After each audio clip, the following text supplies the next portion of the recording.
September 25. புனித சியோல்ஃப்ரீத்.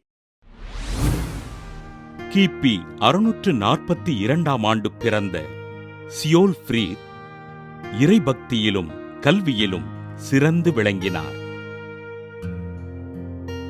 இவரது உடன்பிறந்த சகோதரரான சினிஃப்ரீத்தினை முன்மாதிரியாக கொண்டு துறவு மடத்தில் சேர்ந்த சியோல்ஃப்ரீத் துறவு மடத்தில் 4 ஆண்டுகள் தன்னை தயாரித்தார்.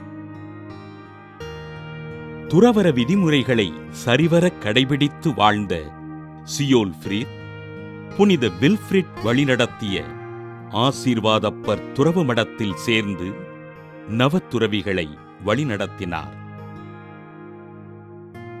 தாழ்ச்சி, இறைபக்தி மற்றும் மனிதநேயத்தோடு வாழ்ந்து ஆண்டவரின் பணிகளைச் செய்த சியோல்ஃப்ரீத் தன் 27வது வயதில் ஆயராக அருட்பொழிவு பெற்றார்.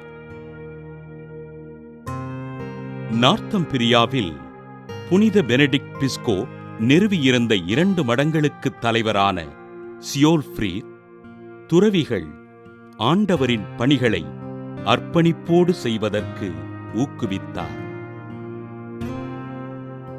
நார்த்தம்பிரியாவில் பிளேக் நோய் பரவிய போது மக்களுக்கு மருத்துவம் செய்து ஆறுதல் அளித்த ஆயர் சியோல்ஃப்ரீத் நோயினால் இறந்த மக்களை நல்லடக்கம் செய்து அவர்களுக்காக ஜெபித்தார். புனித ஜெரோம் மொழிபெயர்த்த உல்காத்தா எனப்படும் மறைநூலின் பிரதியினை திருத்தந்தை 1ஆம் கிரகோரியாருக்கு தருவதற்கு ரோமைக்குச் சென்ற ஆயர் சியோல்ஃப்ரீத் போகும் வழியில் கிபி 716 ஆண்டு செப்டம்பர் 29 நாள் விண்ணகமடைந்தார். எளிய மக்களுக்கு ஆண்டவரின் நற்செய்தியினை அறிவித்து அவர்கள் துன்பப்படுகிற போது ஆறுதல் அளித்த ஆயர் சியோல்ஃப்ரீத்தினை திரு அவை புனிதராக உயர்த்தியது.